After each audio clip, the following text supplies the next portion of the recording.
Isang mapagpalang umaga na naman sa ating lahat, farmers.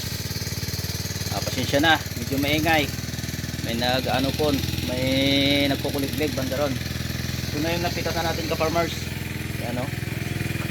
Yan, dami. Ewan natin kung ilang kilo ito. So, marami ito, doble siguro ito ngayon. Nagmitas pa tayo kahapon kahit kasagsagan ng ulan.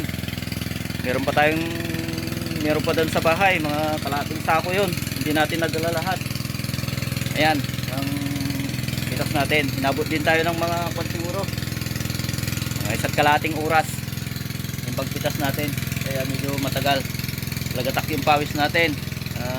Salamat naman at medyo nag-ulan pero umaambon pa rin. Kahit may ulan, farmers, umaambon pa rin. Pinagpapawisan tayo na nababasa ng ulan. Okay lang naman, parang masarap. Ayan ka farmers, oh.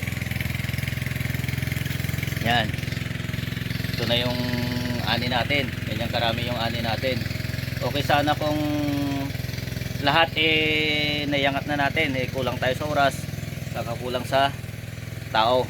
Pero saan pat may iangat din natin yan. Punting lang.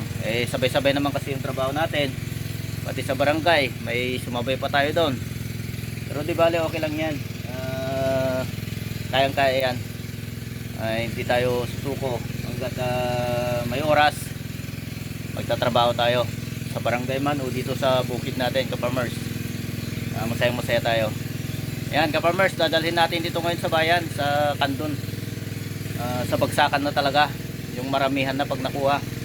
Kasi hindi na kaya dito, dalawang bayan ng binigyan natin, hindi na rin kinakaya.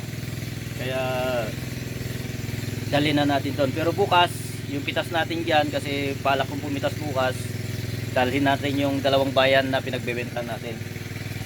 Yun, ganun ang gagawin natin bukas, ka-farmers. Pero sa ngayon, ito muna, hugasan na naman natin. As usual, lagi natin ginagawa, maghugas na naman. Tapos ipapacking natin ng sako, dadalhin natin doon. Doon natin papacking na naman doon sa bahay. Magla-live tayo doon mamaya.